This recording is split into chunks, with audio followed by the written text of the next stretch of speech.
کہتے جی کہ عذاب قبر جو ہے دنیاوی قبر میں ہوگا یا برزخ میں ہوگا؟ ہمارا تو ایمان ہے کہ اسی قبر میں ہوگا کہ حضور دو قبروں میں کھڑے ہوئے اور فرمایا کہ انہما یعذبان، ان دو قبروں والوں کو عذاب ہوگا۔ باقی بات سمجھو، برزخ سے کیا تم نے مراد لیا ہے کہ برزخ بھی کسی قبرستان کا نام ہے؟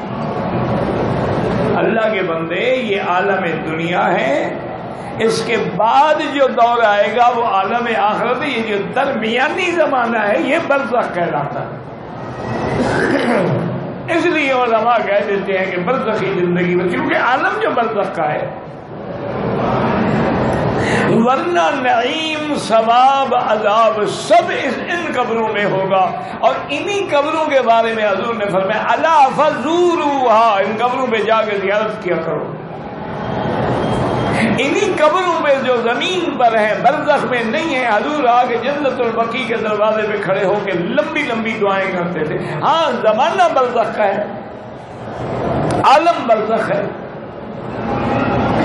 یاد رکھیں، انہی مسائل میں پڑھ کے بہت سارے لوگ بیچارے راستے سے ہٹ گئے، حالانکہ ائمہ اربعہ کا متفق مسئلہ ہے کہ عذاب القبر حق ولا ينکرها الا ضال او مضل۔ عذاب قبر حق ہے، اس کا انکار کرنے والا گمراہ ہے۔ ویڈیو کے نیچے سبسکرائب کے بٹن پہ کلک کریں، بیل کے آئیکن پہ کلک کیجئے تاکہ ہر نئی ویڈیو کی نوٹیفیکیشن آپ کو مل جائے۔